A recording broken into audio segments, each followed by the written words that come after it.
तब ये जितने भी पाकिस्तान की पार्लियामेंट पर जंगली सुअर बैठते हैं ना, ये बड़ा हंसते थे। बड़ा मजा आया, काफिर मरे, बड़ा मजा आया, हिंदुओं को मारा। क्यों, फंदा लग गया गले में? अब हंसी नहीं आ रही तुम्हें? हंसो। मैं भी हंस रहा हूं, तुम भी हंसो। आप कहते हैं सद्दाम पागल था, हम मानते हैं सद्दाम पागल था, तो मैं एज मेजर गौरवारिया में कहता हूँ सद्दाम पागल था। कल कोई कह देगा सुरेश भी पागल था। ये सब चीजें नहीं, भाइयों की तरह रहते हैं सब लोग, प्यार मोहब्बत से रहें भारत में। क्योंकि अगर सद्दाम पागल हो सकता है तो फिर सुरेश और सुनील भी पागल हो सकते हैं। लड़ाई झगड़े से इनको ज्यादा फर्क पड़ेगा, लेकिन लड़ाई झगड़ा इनका परमानेंट इलाज नहीं है, टेम्पररी इलाज है।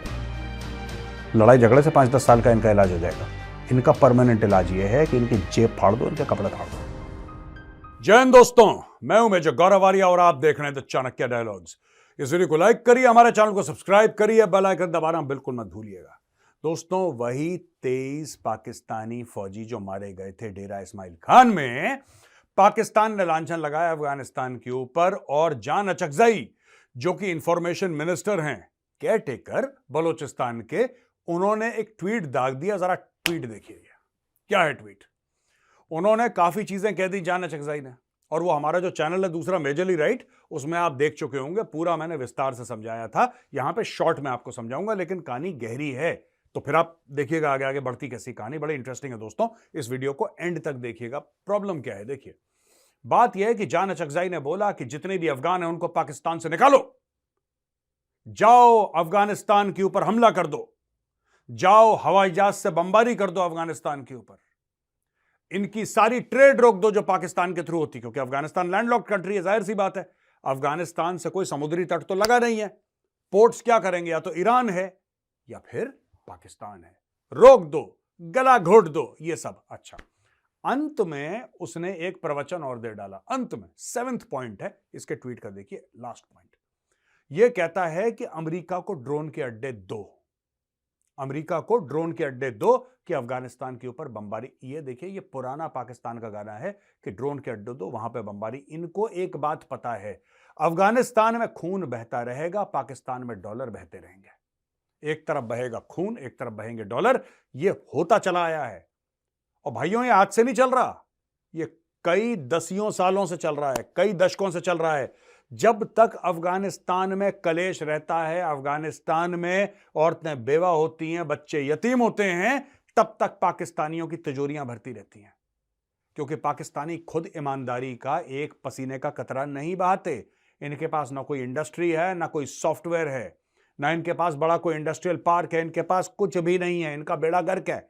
लेकिन दूसरे, जैसे वल्चर होता है ना, गिद्ध मंडराता रहता है, फिर देखता है कि कौन सा जानवर है जिसकी हालत खराब है, फिर उसके ऊपर हमला करता है जब जानवर मर जाता है। यह पाकिस्तान की बेसिकली एक वल्चर माइंडसेट है दोस्तों। अब मैं आपको बताता हूं, जब इन्होंने यह सब बोला तो अफगानिस्तान से क्या जवाब आया। यह अफगानिस्तान से दोस्तों यह जवाब आया है, ये जबीउल्लाह मुजाहिद हैं, ये टोलो न्यूज को मैं कोट कर रहा हूं, टोलो न्यूज। जबीउल्लाह मुजाहिद ने क्या क्या बोला है। बेसिकली इन्होंने बोला है कि अगर पाकिस्तान ने, ठीक है, यह अटैक पाकिस्तान में हुआ, यह कह रहे हैं, और यह कह रहे हैं कि इसमें अफगानिस्तान की इन्वॉल्वमेंट है, यह बात बकवास है, बेबुनियाद है। यह बकवास है और यह बेबुनियाद है, पहली बात। अब दूसरी चीज देखिए, अफगान तालिबान के जबीउल्लाह मुजाहिद यह कहते हैं कि ठीक है, हम इन्वेस्टिगेट कर लेंगे, हम इन्वेस्टिगेट कर लेंगे, कोई दिक्कत नहीं अगर पाकिस्तान को इतनी खुजली है तो। तीसरी चीज, मुजाहिद ने बोला कि पाकिस्तानी मिलिट्री, जो पाकिस्तानी फौज है, उसको यह सब रोकना चाहिए था। भाई, उसकी सरजमीन में जो अगर बुरे काम हो रहे हैं, दहशतगर्दी हो रही है, आतंकवाद हो रहा है, टेररिज्म हो रहा है, तो कौन रोकेगा? अफगानिस्तान तो जाके पाकिस्तान के अंदर रोकेगा नहीं। और तुम्हारी तो वैसे भी दुनिया की नंबर 1 आर्मी है भैया, नंबर 1 ISI, वो क्यों नहीं रोकती है? उसका क्या काम है? फ्री का राशन खाना। वो क्यों नहीं रोकती, ये पूछा जा रहा है। अच्छा जी, तहरीक जिहाद पाकिस्तान, जो कि अपने आप को कहती है कि तहरीक तालिबान पाकिस्तान के साथ एफिलिएटेड है, उसने रिस्पॉन्सिबिलिटी क्लेम करी थी, और पाकिस्तान ने बोला कि इन्वेस्टिगेशन करो। उसने बोला ठीक है, आप हमें डिटेल दो, आप हमें सबूत दो, हम इन्वेस्टिगेशन करेंगे, लेकिन ध्यान रखना कि अफगानिस्तान से इसका कोई लेना देना नहीं है। आपको पता है आज ये पहली न्यूज क्यों है? क्योंकि मुझे मजा आ रहा है, इसलिए पहली न्यूज है। और मुझे मजा क्यों आ रहा है, अब आप बोलेंगे मेजर साहब आपको मजा क्यों आ रहा है? क्योंकि दोस्तों, जब कभी भी हम पाकिस्तान से कहते थे कि भारत के अंदर एक आतंकी हमला हुआ है और इतने भारतवासी अपनी जान से गए हैं, पाकिस्तान कहता था हमारा कोई लेना देना है नहीं। हम कहते थे नहीं, आप प्लीज हमारी हेल्प करिए। वो कहते थे ठीक है, सबूत लाओ देखेंगे। अभी बड़े बाबू चाय पीने गए हैं, सबूत भेजो देखेंगे। बड़े बाबू के पास टाइम होगा, अभी 10 और काम है यार उनके पास, है ना। जो जो पाकिस्तान ने हमें पास्ट में बोला था, अतीत में, तारीख में, जो जो पाकिस्तान, जब कभी भारत ने पाकिस्तान से यह बोला है कि भाई साहब आपकी तरफ से हमलावर आए और हमारे यहां खून बहाया है भारत के अंदर, चाहे वो कश्मीर में, चाहे वो दिल्ली में, चाहे वो मुंबई में, चाहे वो अक्षरधाम में, कहीं पर भी, और ऐसे हजारों टेरर छोटे बड़े अटैक हुए भारत में, जब भी कभी भारत ने बोला, भारत को वही जवाब मिलता था पाकिस्तान से। एक टूक जवाब मिलता था कि हमारा इससे कोई लेना देना नहीं है, अगर कोई सबूत है तो दो। बड़े बाबू गए चाय पीने के लिए, जब वापस आएंगे तब हम देखेंगे। अब बड़े बाबू कौन है? अब बड़े बाबू हैं अफगान तालिबान। बिल्कुल वही डायलॉग जो पाकिस्तानी हमें बोलते थे, डिट्टो वही डायलॉग, डिट्टो 110% वही डायलॉग अब अफगान तालिबान बोल रहा है पाकिस्तान को। जब हमने पाकिस्तान से बोला था कि यार ये अटैक हो गया, तो पाकिस्तान ने भी हमें बोला था कि तुम्हारी फौज ने क्यों नहीं रोका ये अटैक, ये तो तुम्हारी जिम्मेदारी, हमारी जिम्मेदारी थोड़ा है। तब ये जितने भी पाकिस्तान की पार्लियामेंट में जंगली सुअर बैठते हैं ना, ये बड़ा हंसते थे। हा हा, बड़ा मजा आया, काफिर मरे, बड़ा मजा आया, हिंदुओं को मारा। हा हा। क्यों? फंदा लग गया गले में, अब हंसी नहीं आ रही तुम्हें? हंसो, हा हा, मैं भी हंस रहा हूं, तुम भी हंसो, हा हा, हंसो हंसो। जो जो तुमने भारत में करा था वो तुम्हारे साथ अफगान तालिबान पाकिस्तान के अंदर कर रहा है, तुम्हें घुस के मार रहा है, और इस साल तुम्हारे 700 से ज्यादा लोग मार दिए। अगले साल का पता नहीं उसका क्या टारगेट है, ठीक है। और ये सब तुम्हारे कुकर में बेटा। अब ये जो है इनका स्पोक्स पर्सन जबीउल्लाह मुजाहिद, उसने साफ बोल दिया कि हमारा कोई लेना देना ही नहीं है। पाकिस्तान भी 26/11 हुआ, 26/11 में कितने लोग मर गए, ठीक है ना। 26/11 में पाकिस्तान क्या कहता है, कह रहा है यार हमारा कोई लेना देना थोड़ा 26/11 से, वो तो इंडियंस झूठ बोल रहे हैं, इंडियन झूठ बोल रहे हैं, राइट। कैसे झूठ बोल रहे हैं? जो अजमल कसाब है वो तो हिंदू है, उसका नाम तो चौधरी कुछ है, फलाना हिंदू है, वो तो है ही नहीं पाकिस्तानी, है जी। जब इंडिया ने भेजा इनको प्रूफ 26/11 की, इनका जज कहता है दिस इज लिटरेचर, ये तो कहानियां हैं, मनगढ़ंत हैं, ऐसा कुछ हुआ ही नहीं। ठीक है जी, ऐसा कुछ नहीं हुआ, कोई बात नहीं। मजा आ रहा है पाकिस्तान, स्वाद आ रहा है तुम्हें, रोज तुम्हारे बंदे काटे जा रहे हैं, तुम्हें मजा आ रहा है। हिलेरी क्लिंटन ने तुम्हें समझाने की कोशिश करी थी कि अपने घर में सांप पालोगे तो ये मत सोचना कि वो सिर्फ तुम्हारे दुश्मन को डसेंगे, दुश्मन को तो डसेंगे ही, वो तुम्हें भी डसेंगे। बेटा ये वही सांप है जिसके बारे में हिलेरी क्लिंटन बहुत पहले आई थी और तुम्हें समझा कर गई थी। अच्छा दोस्तों, दूसरी खबर यह है कि मद्रास हाई कोर्ट ने कंडीशनल बेल दे दी है एक बंदे को, और यह बोला है कि citing the debatable nature of classifying the killing of Hindu religious leaders as a terrorist act under UAPA, तो UAPA लगाने का जो बात है, unlawful activities prevention act, UAPA, ये 1967 का एक्ट है, ठीक है ना। अब मैं पहले आपको UAPA के बारे में थोड़ा सा बता दूं कि चक्कर है क्या, फिर मैं पूरी मेन कहानी पे आऊंगा। मेन ऑब्जेक्टिव है लीगल मेजर्स प्रोवाइड करना सरकार को, तो deal with activities that are unlawful and threat to the sovereignty and integrity of India. Bharat की संप्रभुता और भारत की इंटेग्रिटी, उसके खिलाफ अगर कोई काम करता है तो उस पर UAPA लगता है। सेवरल टाइम्स इसका अमेंडमेंट हुआ है, 2019 में लेटेस्ट हुआ है, एंड इससे संभव हो गया है कि union government individuals as terrorists designate कर ले इंडिविजुअल्स को without any formal judicial process. इसको एंटी टेरर लॉ भी कहा जाता है। अब यह कहानी है आसिफ मुस्तहीन की, ठीक है जी। और आसिफ मुस्तहीन ने इसको पेश करा कि सर ये अपील है, मेरी अपील है, इस पर जरा फैसला करिए। उसको अरेस्ट करा था नेशनल इन्वेस्टिगेशन एजेंसी ने जुलाई 26, 2022 में। अच्छा, ये कहते हैं कि किसी भी हिंदू रिलीजियस लीडर को अगर कोई मारे तो उसका नाम, वो जो चीज है वो टेररिज्म में नहीं आती। जो प्रोसिक्यूटर है उसको क्वेश्चन करा है कोर्ट ने और ये बोला है कि जो आपकी एविडेंस है वो ये नहीं दिखाती कि जो अक्यूज्ड है, जिसके ऊपर इल्जाम है, यानी कि आसिफ, इसका इस्लामिक स्टेट से यानी कि दाइश से कोई क्वेश्चन है कि नहीं। ठीक है, ये हो सकता है कि कोर्ट को क्रेडिबल इंफॉर्मेशन या क्रेडिबल प्रूफ ना दिखी हो, ये मैं मानने को तैयार हूं। लेकिन दोस्तों, अब मैं आपको यह बताता हूं कि एफबीआई टेररिज्म को किस तरीके से डिफाइन करती है। Federal Bureau of Investigation of America ये कहती है, violent criminal acts committed by individuals और groups to further ideological goals stemming from domestic influences such as those of political, religious, social, racial और एनवायरमेंटल नेचर। तो क्या ये वो नहीं था? मजहब के चक्कर में मारा ना हिंदू लीडर को, मजहब के चक्कर में मारा। लेकिन ठीक है, कोर्ट है, कोर्ट ने बोल दिया, कोई बात नहीं। अच्छा जी, देहरादून में एक शख्स को हिरासत में लिया गया। हरावाला देहरादून में उसने एक टेंपल को, मंदिर को डेसिक्रेट करा। सीसीटीवी फुटेज जो मेहू वाला एरिया है उसमें मिली है, देहरादून के एसएसपी अजय सिंह ने बताया। और यह बंदा, कहते हैं लोग कि इसने पेशाब करी थी मंदिर के अंदर, ऐसा लोग कहते हैं। फिर इसके परिवार ने बोला कि नहीं, ये पागल है, इसका दिमाग खराब है। यार एक बात बताओ, ये पहली बार नहीं हो रहा, कई बार हो चुका है। कभी आपने ये सुना है कि हिंदू पागल है और उसने जाके मस्जिद में कोई गलत काम कर दिया? मैंने तो आज तक नहीं सुना। सुना है तो बोलो, सुना है तो बोलो, बताओ मुझे, कमेंट्स में लिखो कि हाँ साहब ये केस हुआ है। एजुकेट में, मैं ये नहीं कह रहा कि नहीं हुआ है, मैं कह रहा हूं मैंने नहीं सुना। राइट? अगर ये पागल है, मंदिर ही क्यों आया? ये बाजार जा सकता था, शॉपिंग मॉल जा सकता था, सड़क के पास जो भी इसको करना है कर सकता था। कहीं ये स्पेसिफिकली ढूंढ के मंदिर आया। अब इसका परिवार और इसका जो इमीडिएट समाज है, यानी कि रिश्तेदार और इसके जो पड़ोसी चड़ोसी, अब ये कह रहे नहीं तो पागल है यार, ये इसकी ट्रीटमेंट चल रही थी, ये चल रही थी, वो चल रही थी। ऐसा कुछ भी नहीं है दोस्तों। यही चीज कई बार भारत में हो चुकी है, भारत में हो चुकी है। और हम में से कोई नहीं चाहता कि इसका वायलेंट रिएक्शन हो, कोई नहीं चाहता। लेकिन लोगों को भी समझना चाहिए कि इसका वायलेंट रिएक्शन होगा, आज नहीं तो कल नहीं तो। देखो बात यह है ना कि मैं एक चीज समझाना चाहता हूं, क्यों जरूरी है भारत में, और ऐसा क्यों हुआ। जरूरी को छोड़ो, जरूरी मारो गोली जरूरी को, जरूरी इज नॉट इंपॉर्टेंट। ऐसा क्या दबाव आया कि बजरंग दल ने जन्म लिया? ऐसा क्या दबाव आया कि दुर्गा वाहिनी बनी? ये क्यों क्यों बन गए ग्रुप्स? आप धक्का दोगे तो वापस धक्का आएगा, आप धक्का मत दो। ये जो भी कर रहा है, ये सद्दाम वद्दाम जो भी कर रहा है, मैं इसके परिवार से बात कर रहा हूं, मैं परिवार से संबोधित हूं।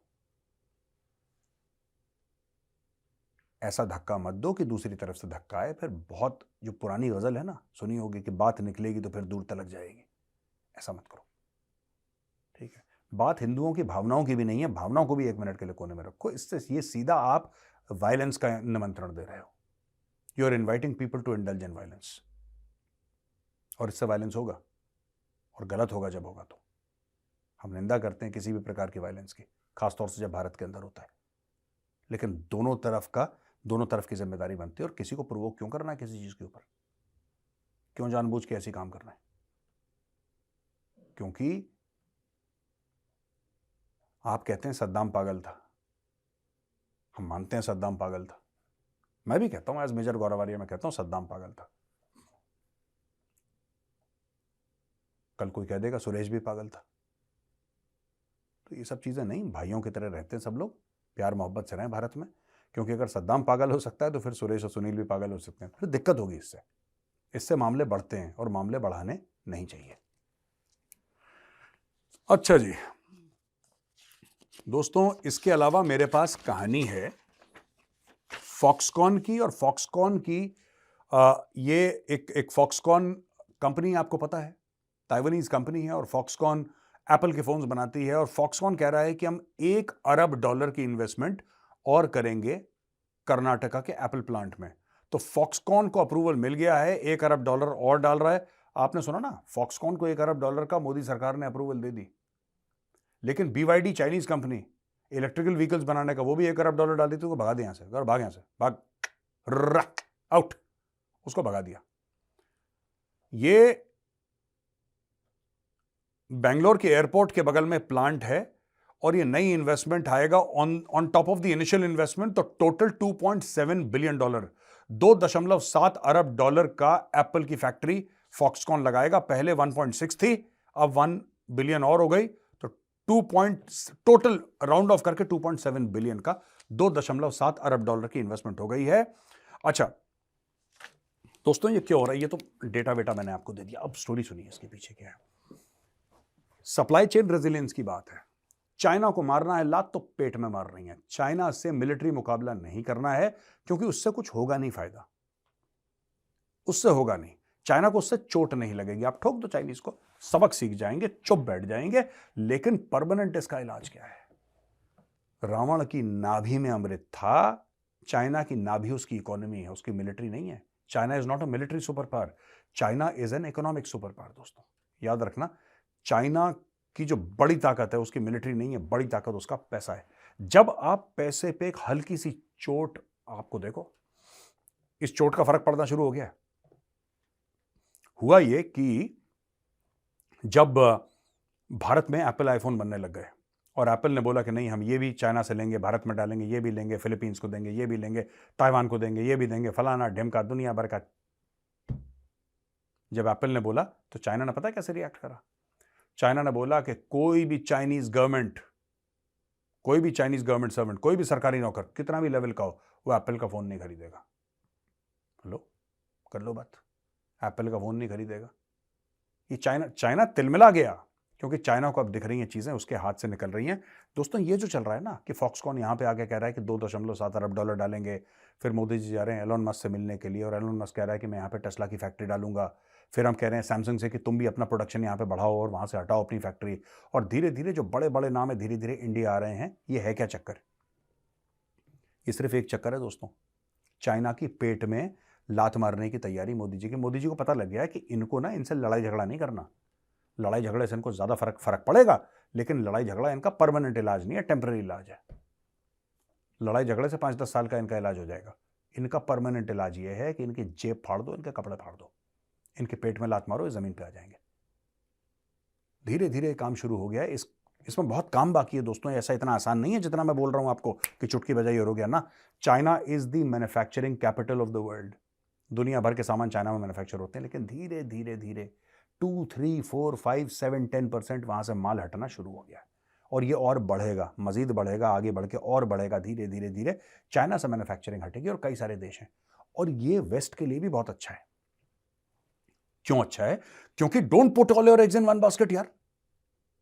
आपने चाइना के ऊपर आंख बंद करके भरोसा कर दिया, कल चाइना आपको सबक सिखाए तो चाइना रोक दे आपका सारा प्रोडक्शन, आपका गला सूख जाएगा।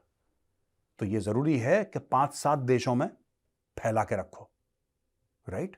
आपके पास 10 करोड़ हैं इन्वेस्ट करने के लिए, 10 के 10 करोड़ एक कंपनी के शेयर में थोड़ा ना डाल दोगे। कोई भी आपको बोलेगा नहीं, कुछ कुछ आप म्यूचुअल फंड्स में डालो, कुछ पैसा रियल एस्टेट में डालो, कुछ ऐसा करो, कुछ वैसा करो। लोग आपको इस तरीके की एडवाइस देंगे कि अगर एक जगह गड़बड़ हो जाए तो दूसरी जगह से आप रिकवर कर लो, है ना? You must hedge your bets. दुनिया भी यही कर रही है और इसका फायदा डायरेक्टली भारत को मिल रहा है दोस्तों। अच्छा, एक बड़ी अच्छी चीज है ये विवेक रामास्वामी की। विवेक रामास्वामी एक डिबेट में था तो उससे किसी ने ये पूछा है कि भाई लोगों ने पूछ लिया विवेक रामास्वामी से कि रामास्वामी साहब, ऐसा है कि जो फाउंडिंग फादर्स हैं अमेरिका की, जिन्होंने अमेरिका सोचा बनाया, वो पुराने वो जॉर्ज वॉशिंगटन के टाइम के जो लोग थे ना, वो तो सारे ईसाई थे, तुम तो हिंदू हो, तुम राष्ट्रपति बनना चाहते हो, तुम्हारी तो वैल्यूज अलग हैं, तुम्हारी तो वैल्यूज अलग है जो हमारे फाउंडिंग फादर्स की थी, तुम कैसे चलाओगे इस देश को यार? तो विवेक रामास्वामी ने बहुत बढ़िया जवाब दिया। उसने बोला मैं हिंदू हूं और मुझे गर्व है कि मैं हिंदू हूं, पहली चीज। दूसरी चीज, मैं फेक कन्वर्ट नहीं हूं, मैं झूठ नहीं बोलूंगा तुमसे कि चुपचाप मैंने कन्वर्ट कर लिया ये करने के लिए। मैं तुमसे झूठ नहीं बोलूंगा, मैं हिंदू हूं और मुझे बहुत गर्व है इस चीज पर। फिर उन्होंने बोला कि हिंदुइज्म भी यही सिखाता है जो ईसाई धर्म सिखाता है, राइट? और उन्होंने बोला कि अमेरिका को लीड करना या धर्म का प्रचार करना, ये दोनों अलग अलग चीजें हैं। ये बड़ा अच्छा पॉइंट है। उन्होंने बोला कि धर्म, आप सेक्युलर कंट्री कहते हो, इसका मतलब क्या धर्म को थोड़ा ना जोड़ दोगे हर चीज से? लेकिन अमेरिका के नोटों पे यही लिखा है, in God we trust. America के नोट पे जिस डॉलर के लिए, ठीक है, पूरी दुनिया की ऐसे लप लप करके लहर टपकती है ना, उसमें लिखा है इन गॉड वी ट्रस्ट। दिखाइए एडिटर साहब जरा dollar, in God we trust. यहां पे नोट पे लिख दो, जय श्री राम। लोग बोलेंगे कि भारत का कॉन्स्टिट्यूशन अब सेक्युलर नहीं रहा, यहां पे तो लोगों को हार्ट अटैक हो जाएगा। हाँ, they'll have a heart attack, I'm telling you. American लिखते हैं इन गॉड वी ट्रस्ट, दुनिया की लाल टपकती है। तो बेसिकली उसने ये बोल दिया, और इसने एक बात बोली एम्फसाइजिंग इक्वालिटी। उसने बोला सब लोग बराबर हैं, stating every individual is equal because God resides in every person. This is a typical Hindu concept. हर एक इंसान के अंदर भगवान वास करता है या प्रभु वास करते हैं। ये हिंदुइज्म का कंसेप्ट है, ये और कोई रिलीजन नहीं बोलता। जब आप नमस्ते कहते हैं ना, तो नमस्ते का क्या मतलब है? नमस्कार कहते हैं कि यानी कि आपके अंदर जो प्रभु है मैं उसके सामने सर झुकाता हूं, ये नमस्ते। यही चीज विवेक रामास्वामी कह रहा है और उसने बोल दिया सबको। And I like this fact यार, डोंट हाइड यार, क्यों जरूरत है छुपाने की? ज्यादा क्या होगा, नहीं बनोगे ना, नहीं बनना, ठीक है कोई बात नहीं, कोशिश करी नहीं हुआ, ठीक है। उसने भी ये कह दिया, उसने बोला नहीं यार मैं हिंदू हूं, मुझे गर्व है मैं Hindu, that's the end of the story. तुम्हें अच्छा लगे तो ठीक, ना अच्छा लगे तो ठीक। तो दोस्तों यहां पे हमारा होता है वीडियो खत्म। अब हम चलते हैं क्वेश्चन एंड आंसर्स पर। अच्छा, पहला सवाल है आदित्य जी से, और आदित्य जी कहते हैं जय हिंद मेजर सर। जय हिंद आदित्य जी। ये कहते हैं कि भारत में हमारी काफ़ी एडवांसमेंट हो गई है। आईएएफ का नाम है Indian air and space force हो गया है। एडवांसमेंट आर्मी, नेवी और एयरफोर्स में हो रहा है। हमारे देश में लोग इन्वेस्ट कर रहे हैं, चाइना से हटकर आ रहे हैं। यूपीआई पेमेंट सिस्टम है। आपको नहीं लगता कि भारत एक नया सुपर पावर? बिल्कुल लगता है। It will take time, yes it will take time, but yes India will become the next super power. हमारे फंडामेंटल्स ठीक हैं यार। देखो, चाइना के पास आज की तारीख में ज्यादा पैसा है, ज्यादा बड़ी फौज है, ये सब सच है। चाइना की इकोनॉमी हमसे कई गुना बड़ी है, ये सच है।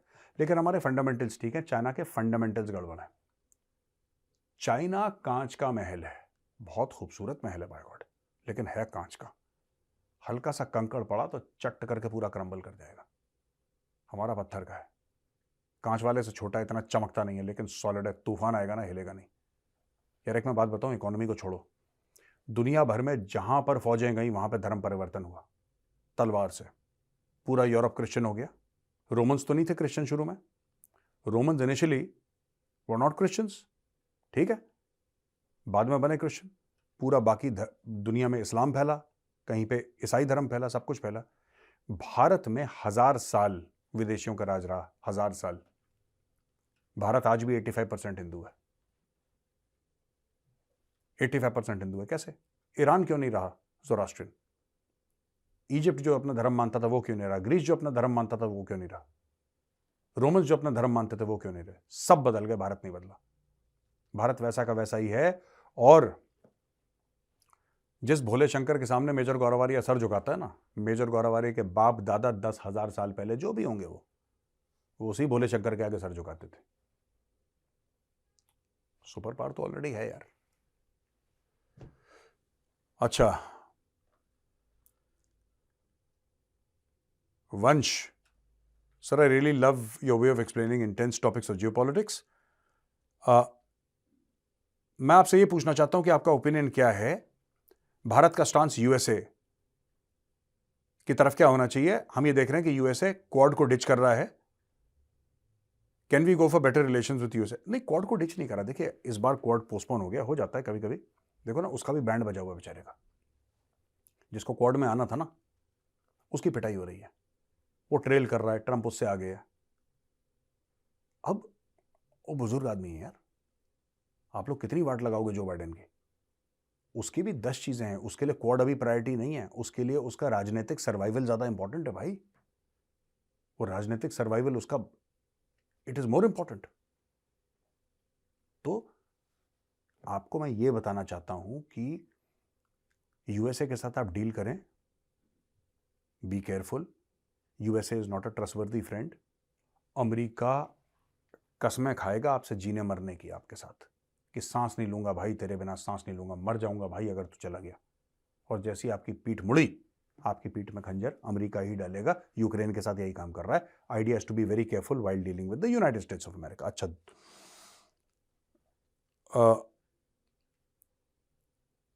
मेरा सवाल ये है, ये कह रहे हैं,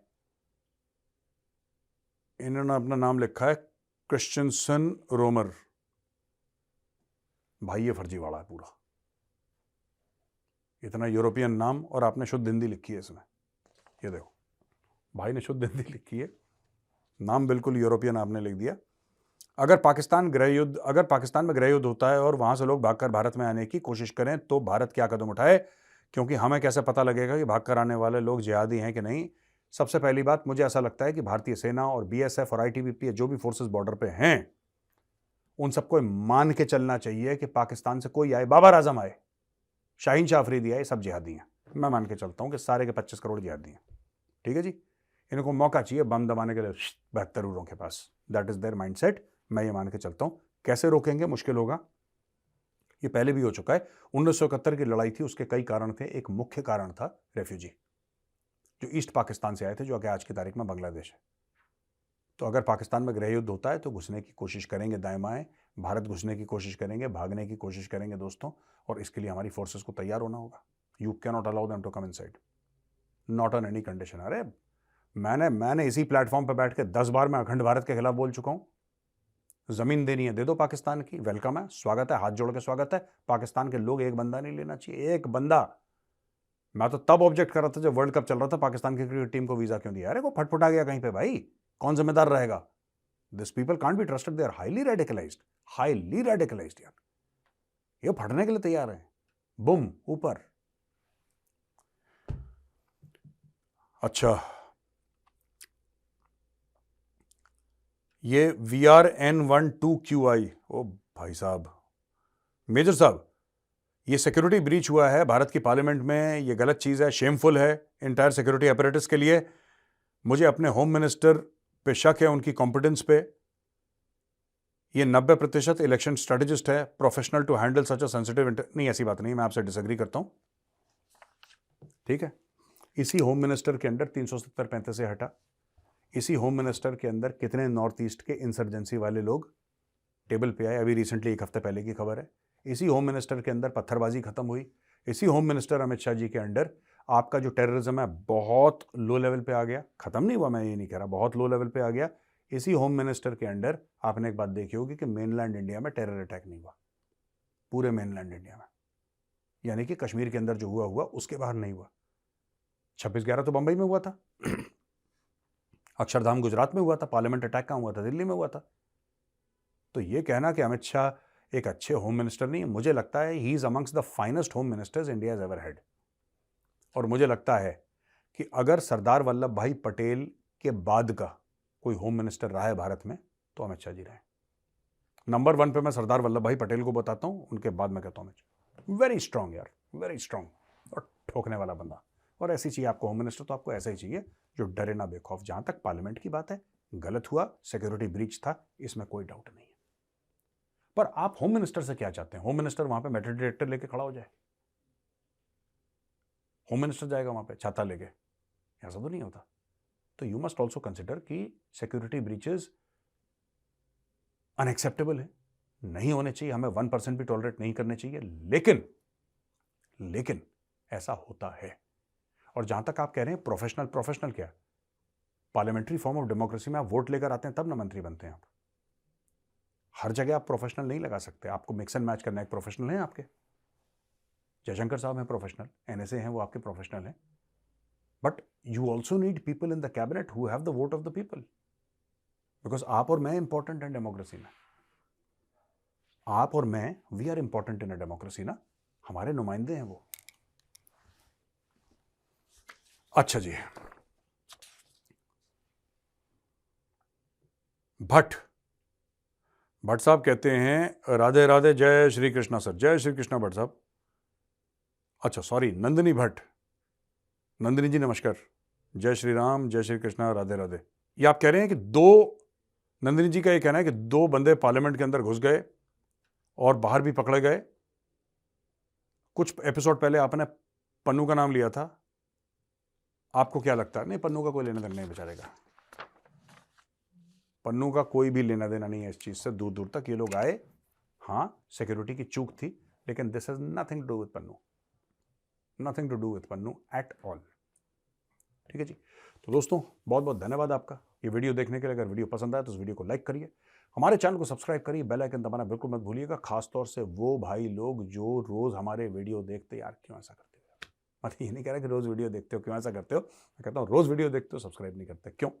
प्लीज सब्सक्राइब करिए, हमारा मनोबल बढ़ाइए।